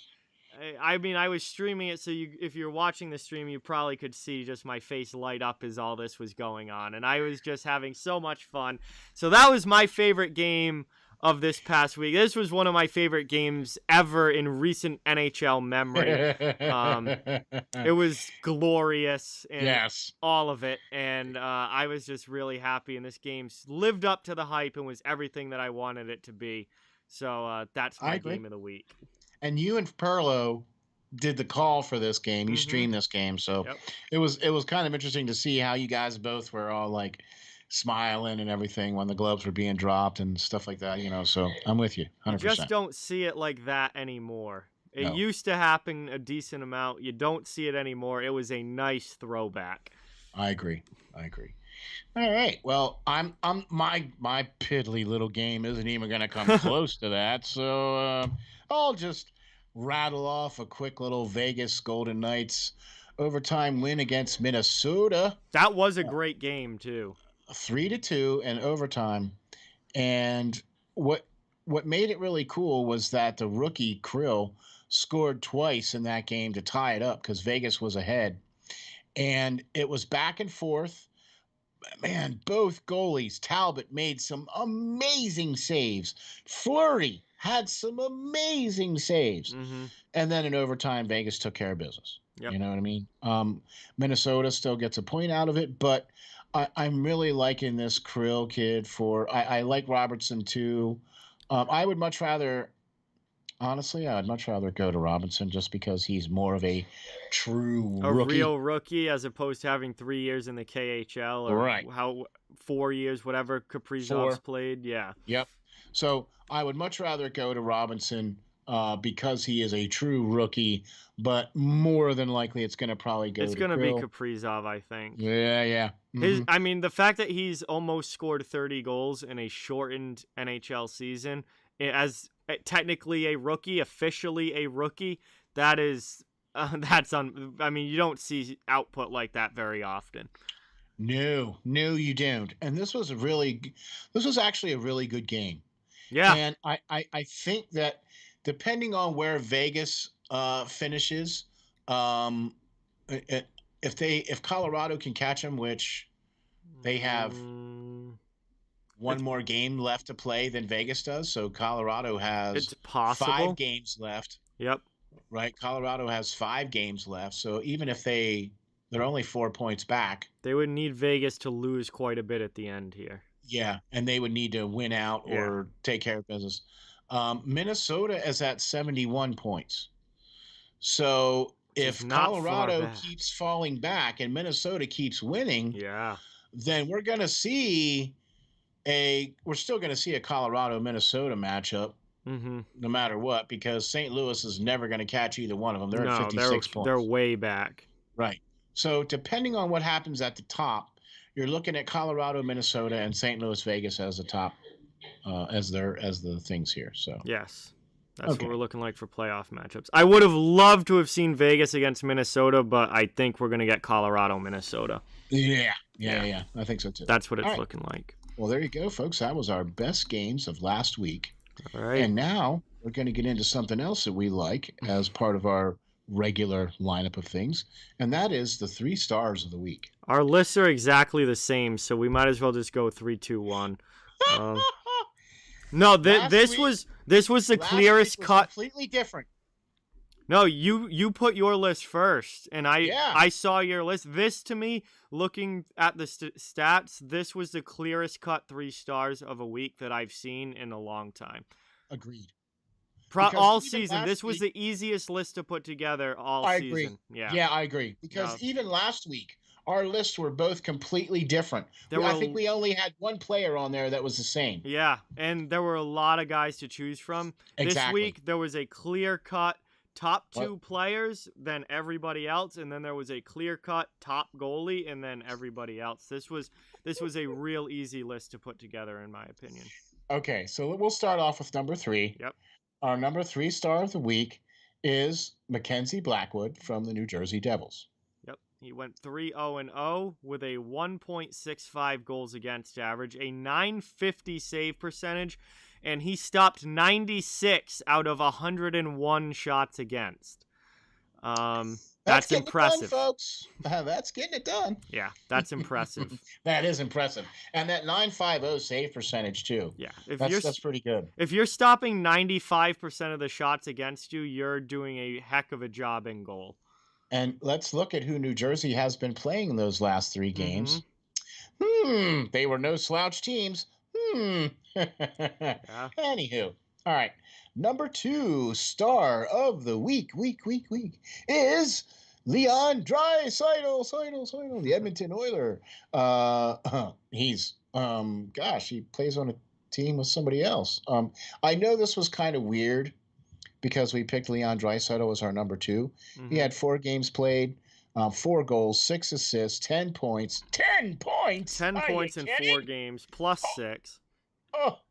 A game-winning goal, 2 power play goals. All right. And he's only playing 20 minutes or something like that of ice time, or not even 20 minutes. I don't know. I'm not sure off the top I'm not of my sure head, what he is. but... Yeah, I don't think it's quite as much as some of the other players on there, but for me, that's getting it done.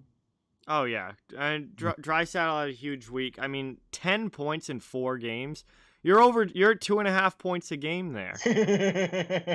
If I just did math right quick, I think that's that's 2.5 points a game. I mean, the only thing better than that is the next guy that we're going to talk about, which is Conor McDavid, his teammate. 4 games played. This is an insane stat line from Conor McDavid. 4 games, 3 goals, 9 assists in 4 games. That's not over 2 points a game. That's over 2 assists per game. 12 points in the last 4 games with a +6 rating, a power play goal, playing almost 20 minutes a night. He's scoring 3 points a game over this last stretch this week. He's at 96 points. He's going to hit 100 this season. Let me break. Hold on. I got to do this. Research time. Yeah, hold on. The crack staff. All right. Leon Draisaitl has 77 points. 77 points. Oh my gosh. The next closest player, right? Probably in the 60s. Yeah, it's Mitch Marner at 66 and then Marchand at 65. Yeah. Oh my gosh. All right. So the third highest scorer in the league has 66 points. Mm-hmm. Conor McDavid has 96. He has 30 more points than the guy 2 spots below him. Yeah. He has 20. Almost 20. 19 almost points. 20 on second place. Exactly. Oh my gosh. All right. Yeah, he's the number 1 star of the week. 12 points in 4 games is a little good. And Conor McDavid's season, I don't even think I fully wrapped my head around how insane Conor McDavid's season has been. And the fact that he's probably gonna hit 106 points, maybe. I don't know if he gets there, but he will hit 100. Okay, he's gonna probably hit at least the century mark. Yes, in a 56 game season, not in an 82 game season. Oh my gosh! Yeah. So we haven't hit a player hit 100-point mark in the league in how long? There's been 100-point guys every year. Oh, there has? Yeah, no, there's been 100-point guys. Kucherov hit 128 a couple years ago. Okay. But that was in an 82-game season. Yeah. What's nuts about this is that it's only 56 games. He's putting up point totals that you would see in an 82-game season in 24 less games. It might be more than 24-ish less games. I can't do math, but 82 to 56. Well, 82 minus 20 would be 62 plus another 26 less games. I was going to just let you go with that, man. 26 less games, and he's going to still hit 100 points. Okay. Gosh.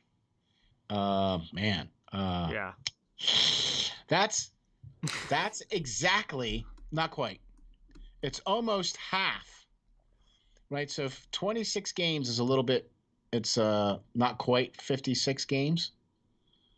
Do you know what I'm saying? So 26 games plus 26 games is only 52 games. 52, yeah. Okay. Yep. So it's 4 short. Of being half of what this year That's what I mean. Yeah. Oh my gosh. It just makes it that much more amazing. So yeah. It's absolutely insane. Yeah, for sure. All right. So there you go, folks. There was our 3 stars of the week. Conor McDavid, number 1, Leon Draisaitl, number 2, and Mackenzie Blackwood, number 3. Now it is time for our hottest and coldest teams, where we'll look at the 3 hottest and then the 3 coldest teams in the NHL right now. So we're up against it a little bit time-wise, so we're going to do this quick. Just 3, 2, 1, hottest teams. We always like to start with the positive, so we're going to do hot first. So go ahead with your, you know what? We actually have the same teams listed on here, just in slightly different order. Yeah, it's very close. This week's list was a little easier to put together. Agreed. So I'll take it first. I got Florida number 3 in my hottest teams, 8-2-0 in their last 10 with 4 wins in a row. Yep. Number 2, Pittsburgh, 8-2-0 in their last 10 with 2 wins in a row. Mm-hmm. Carolina, just because they haven't lost, that's 7-0 why I put them 3. At 1. Yeah. They did have an overtime, but they haven't lost a game in their last 10. So, I'll pick Carolina. Well, they've lost, but only in OT. They haven't lost in regulation. Right, haven't lost in regulation, but only in OT. But 7-0-3 in their last 10 games. I take them as number 1. Yeah.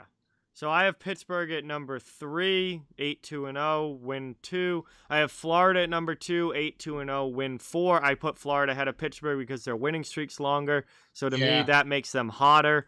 And my number 1 is Carolina because of that big fat goose egg sitting in their regulation loss column. If you don't have a game where you don't get at least where you get 0 points out of, they've gotten a point out of all of their last 10 games. I agree. So that's the hottest team to me. They have not, and that's why they have 80 points right now. Yeah, that's why they're sitting in the President's Trophy slot right now. Again, that could change, but if you get points out of all of your games, you're a very hot team. And you're doing something right. Yes. Okay. Absolutely. So now we've got Coldest. the positive. We got the positive out of the way. Now we're going to get to the coldest, which is not the negative. Positive. Yeah.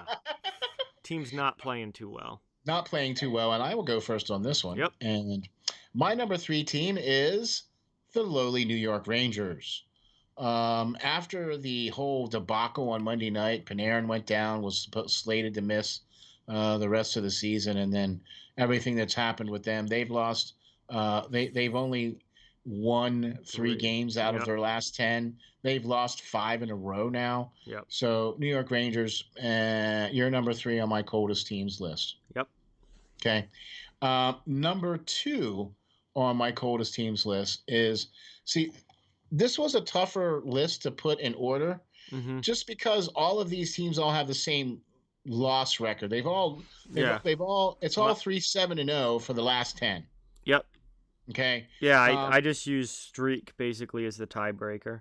Yeah, but I think Buffalo has been the more of the colder team than anybody else. Anaheim number 2, Buffalo number 1, and New York Rangers number 3. Yeah, so I have Anaheim at number 3. They're 3-7-0, but they in their last 10, but they did win their last game out, so that gets them to the number 3 spot. I have Buffalo at number 2. They're 3-7-0 in their last 10. Obviously, they lost their last game, so they go to the 2nd spot. And then I have the New York Rangers number 1 as the coldest team in the league right now because they are 3-7-0 in their last 10, but they have a league-leading 5-game losing streak going on right now. It's the longest active losing streak in the league. So to me, they were the coldest team, and they're definitely struggling right now to get some wins on the board. That would be putting it mildly, sir. Yep. Putting it mildly.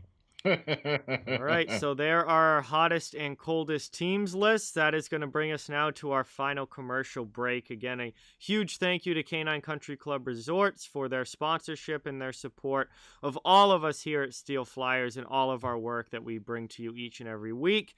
So here, once again, is a word from our sponsor, Canine Country Club Resorts. Greetings. This is Steel Flyers from the Steel Flyers All Sports Network, and we have 2 very special guests. We are delighted to be joined by Tracy Musser and Nicole Howard from the Canine Country Club Resorts.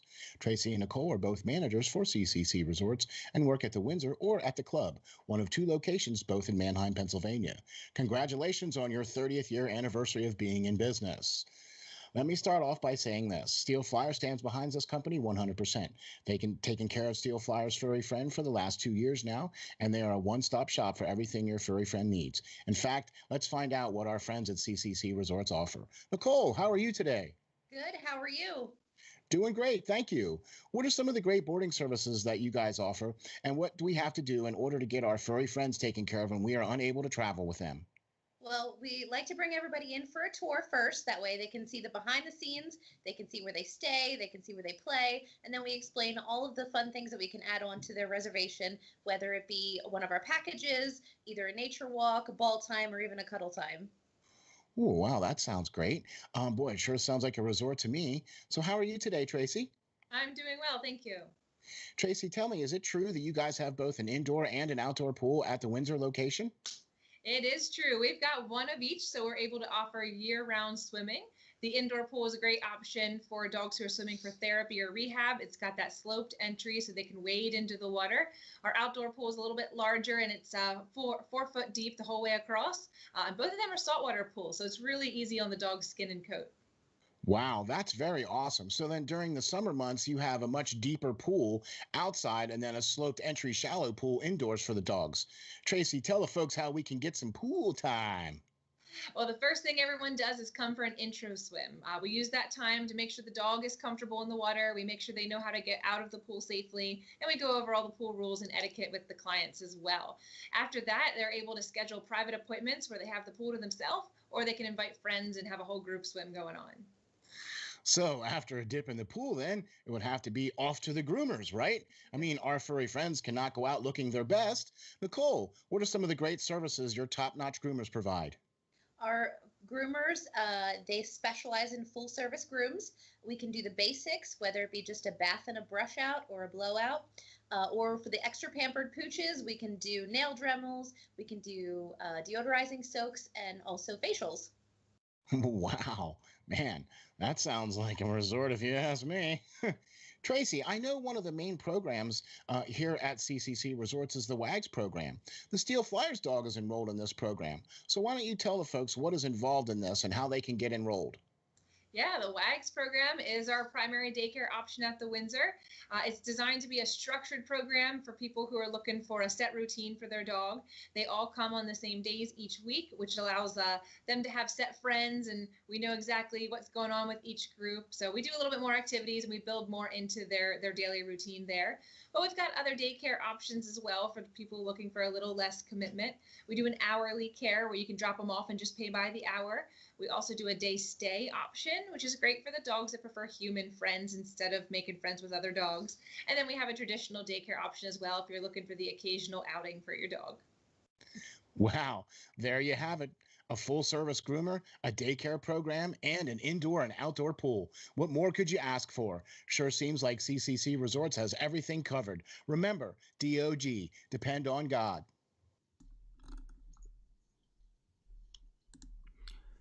And we are back here now. Again, a huge thank you to Canine Country Club Resorts for their sponsorship and all of the support here at Steel Flyers. It's time now to bring us to our game pick segment, which is always so much fun for me, at least. I love doing this. Oh, I love doing it too. All right. It's fun for both of us. We both love it. This is always a fun segment where we're going to try and tell you who's going to win the games on Saturday, tomorrow. This week, obviously, it's for tomorrow's set of games on May 8th. And we have a full slate of games. There's 14 tomorrow over the course of the day and night. So, exactly. Obviously, a lot of games to pick. So, Steele, we might as well get right into it here. All right. Well, let's break it down like this. Last week, with our picks last week, there were 15 games on the docket. Yep. Okay. You were 10-5.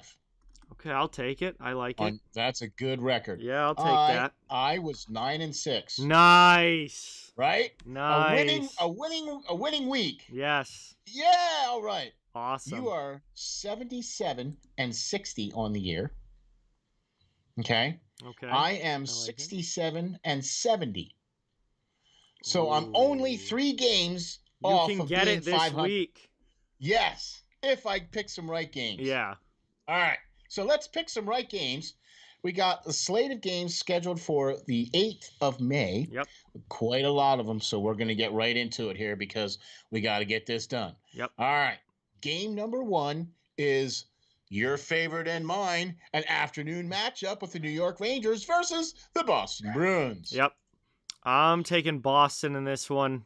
They've just looked so good since the trade deadline. They're rolling right now.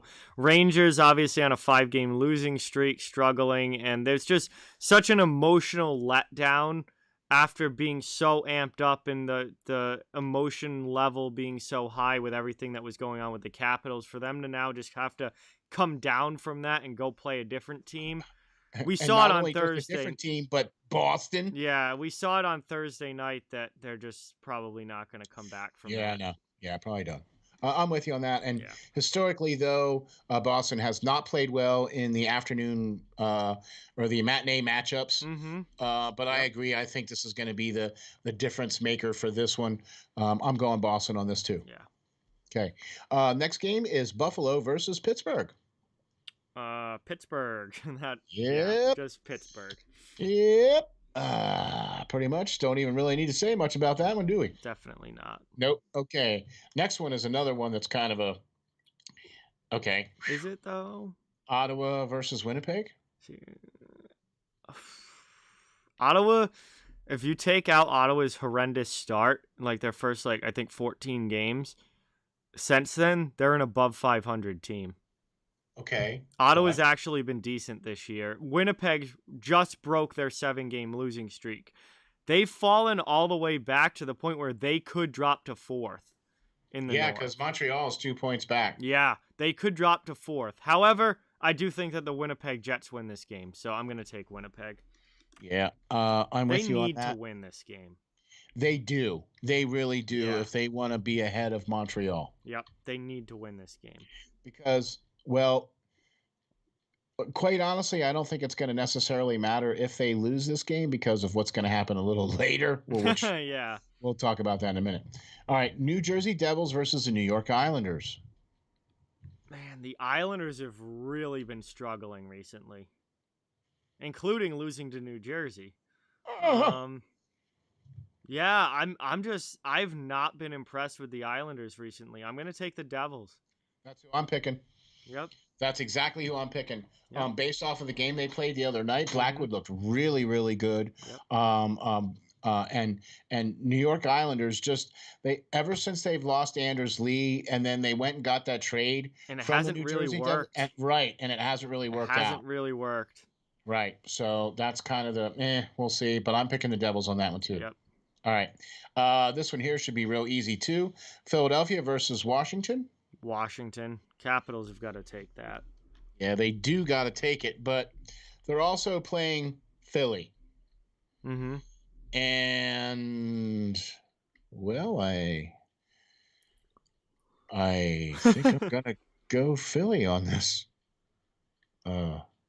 Yeah, all right. I'll go Philly on this. Why not? I haven't been too favorable to the team lately, so it's not going to matter. It doesn't mean anything, but we'll call it for a win. Why not? We'll see what happens. We'll do something right. Tampa Bay versus Florida. We're going to be talking about this game later. Man, this is a coin flip if there ever is one. I'll say. They're literally right next to each other in the standings. They're right next to each other in points. This is the ultimate coin flip. So somebody said when we were doing the Perlo show, right? Somebody's like, "So who's at home?" Florida's at home. And then we all said, "Well, Florida." No. We said, "Where's the game?" It's in Florida. Yeah. Yeah. Well, yeah. I actually have a coin right here. I'm gonna say heads are Tampa Bay, tails are Florida, and I'm just gonna flip it and see what happens. All right, go for it. It landed on tails, so I'm gonna take Florida, I guess. Okay, then I'll take Tampa Bay. Because whoever you were going to take, I was going to take the opposite. Yeah, that's the ultimate coin flip game. Yep, I'm with you. So I had to take the opposite of whoever you were going to take. Yep. I would really like to see Florida win this, but either way, Tampa Bay, I'm picking on that one. Yep. All right. Detroit versus Columbus Blue Jackets. Give me the Red Wings. The Red Wings have been better this year. Give me the Red Wings. Yeah, I'm with you on that too. And Columbus is just no thanks. The implosion has happened, I guess, or whatever you want to call it. But all right. Now this is a game we were talking about a little earlier. Montreal versus Toronto. Toronto. See, now if Toronto wins this game, and if Winnipeg loses, then nothing happens. But if Winnipeg wins and Toronto beats Montreal, Winnipeg's going to finish third. Then we're going to see we're going to see Winnipeg finish third because they'll go up by 2 points. They'll be up by 4. 4, yep. Yeah. Okay. Yeah. So you're going Toronto. Yeah, I think Toronto's going. Toronto should beat the Canadiens. I would not want to be Montreal.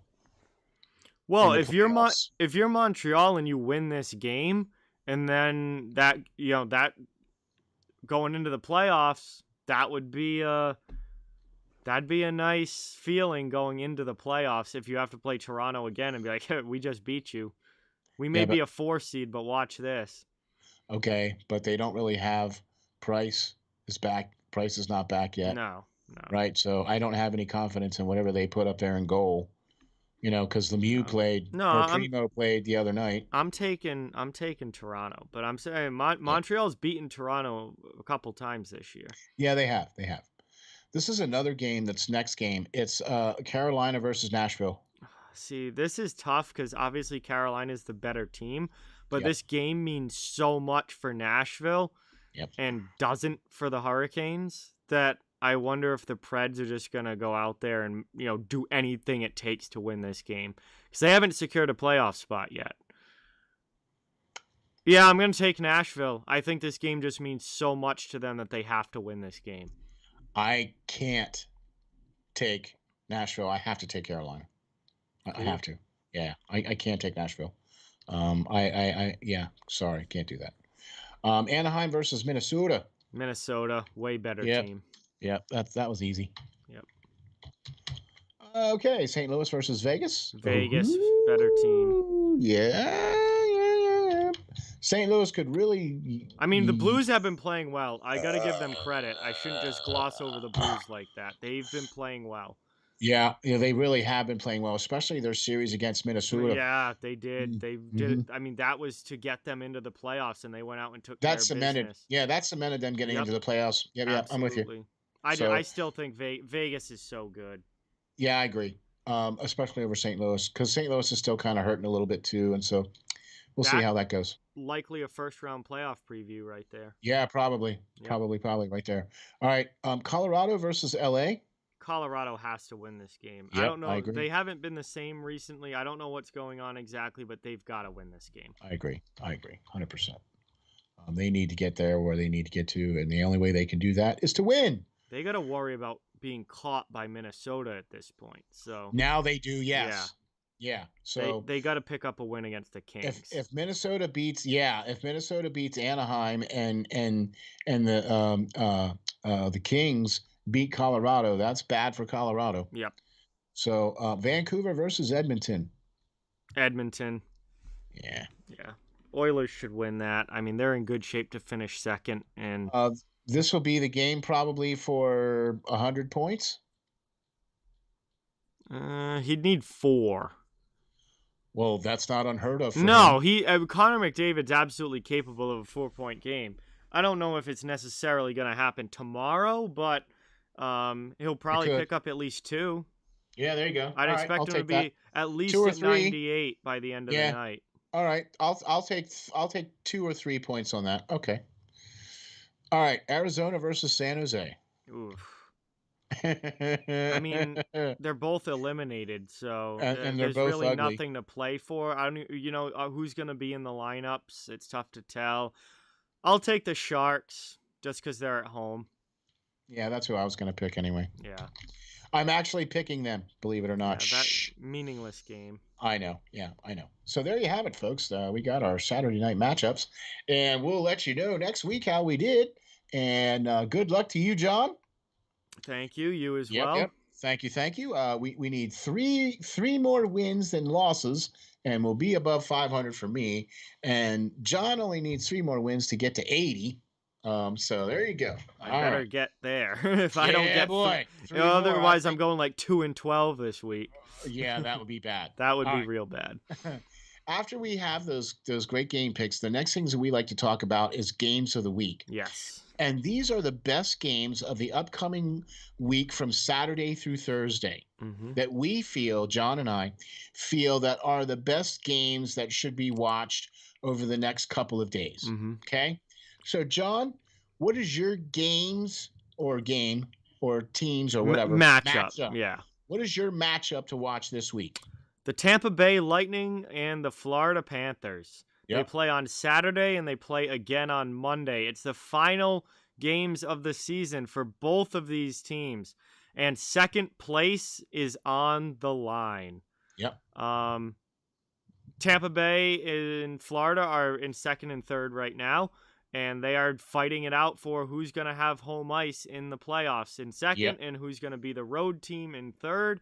And, oh, by the way, assuming the standings stay where they're at and nobody catches Carolina, which I don't think they're going to at this point, this will also be a first round of the playoffs matchup and a playoff preview between Florida and Tampa Bay, who would be the 2-3 matchup in the Central in the first round. So, obviously, this is a huge couple of games to end the season. They're actually playing for something, and we're gonna see them play in the playoffs in the first round in all likelihood. So this is just a huge matchup between two great teams, and it's gonna be a lot of fun. You know what I didn't realize is that the game that I picked has the same connotations that your games that you picked. Okay. Mm-hmm. Because also in the Central Division. Also in the Central Division. Carolina versus Nashville. Yep. Okay. They play on the 8th and they play again on the 10th. This is their last 2 games of the year. Yep. Okay, for these 2 teams. And I also think that this is going to be a preview of the playoffs, the first round. Yep. Okay. And I also think that you're going to see 2 very, very good games here, I think is going to happen. Oh, yeah. Absolutely. Okay. This is going to be, and especially Tampa Bay and Florida, and then Carolina and Nashville. This is where it's at. This is why playoff hockey is so exciting. Yep. Because just getting there, just getting to the dance. Yep. You know what I mean? So I'm excited about this week of games. Carolina versus Nashville on the 8th and the 10th, and then you have Tampa Bay versus Florida on the 8th and the 10th. Yes. All right. Those are going to be fun. That's for sure. Yes, they are. That's for sure. That brings us to our last and final segment of the week. Prospect Watch. Woo! We get to take a look ahead at the future of the NHL and talk about players who aren't quite there yet, but will be and likely be impact players in the future. So, Steele, if you want to go first, who is your Prospect Watch for this week? All right. I picked a kid that played in the World Junior Canada team, Ryan Suzuki. He's a 19-year-old, 6 foot, 180-pound left shot center. He was selected by none other than the Carolina Hurricanes in round 1, their 28th overall selection in 2019 NHL draft. Mm-hmm. He played for the Chicago Wolves this season, their AHL affiliate. 20 games played. He has 5 goals, 5 assists for 10 points. He's a +2. He's young. He's got a little bit of size. He needs to put some weight on, but I think he's going to be a pretty good center for the Carolina Hurricanes moving forward. In the World Juniors on the Canada team, he played 7 games, had 2 goals, 2 assists for 4 points, and was a +6. Yep. Yeah. So, I mean, he's a pretty good kid. I like his game so far. I've seen some of the highlights that he's done with the Chicago Wolves. We saw him play in the World Juniors this year, and he looked really good. So a pretty good team, a pretty good player, selected 28th overall in the 2019 draft by the Carolina Hurricanes. Yeah, absolutely. Late first-round pick. Still very young at just 19, playing pro hockey for the first year, 10 points in 20 games. And good two-way player as well. Doesn't slack in the defensive zone. So exactly. That's being great a plus to player. see. Yep. Mm-hmm. So, John, who is your prospect watch this week? Matthew Robertson, a 20-year-old left shot defenseman drafted in the 2nd round, 49th overall in 2019 by the New York Rangers. He played in the WHL this year with the Edmonton Oil Kings. 22 games played, 4 goals, 18 assists for 22 points.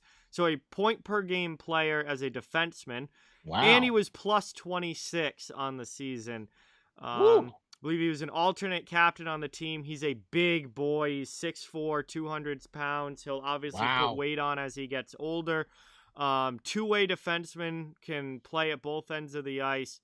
And another young prospect here for the New York Rangers, who are already loaded with young talent, who maybe not quite be at NHL level yet, but 2-3 years from now, when he's 23, 24, I think you're going to be seeing him in the New York Rangers lineup.